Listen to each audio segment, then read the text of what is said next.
As I read the final page on chapter 1173, I am reminded of my original thoughts coming into Elbath, where I celebrated the decision to make Elbath a peaceful nation. But what I failed to understand at the time was the importance of preserving one's culture and the balance a nation like Elbath needs to make to protect their peace. Loki's decisions in 1171 to secure Elbath's future was to preserve his father's legacy and to use his strength to take down the world government. This resolve is what connected Loki and Harudin for the first time.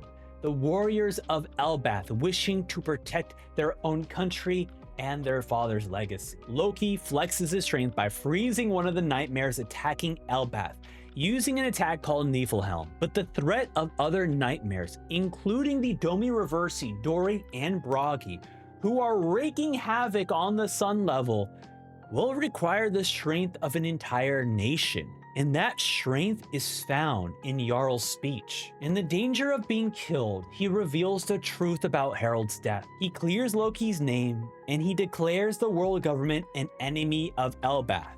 But most importantly, he instills the warrior spirit by letting the world government know that these warriors will do everything in their power to protect the peace Harald dreamed of. Zoro's natural inclination to embody the warrior's spirit allows him to effortlessly know what needs to be done.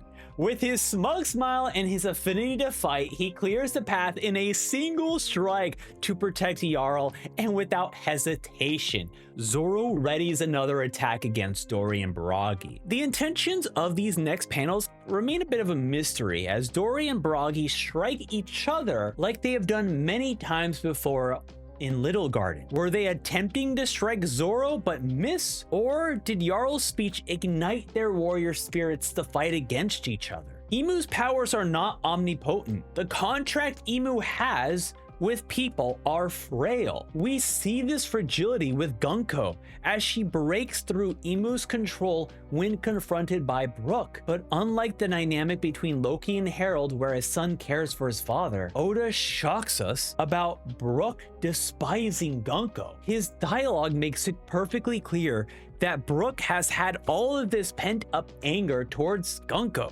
Well, actually, Princess Shuri. This resentment he must have been holding since the days of him as a battle convoy leader, because Brook's shout reveals this terrifying reality that Gunko killed her own father, a nameless king ruling a nameless nation, an erasure of history just like what Imu wants. It's clear that Imu took over Gunko, but it also appears that Gunko has a strong connection to Brook, which allowed her to break from Imu's control to help Brook. However, Summers isn't breaking free. Instead, he is excitedly getting the giant kids ready to be shipped out of Elbath with the protection of a nightmare version of Nika.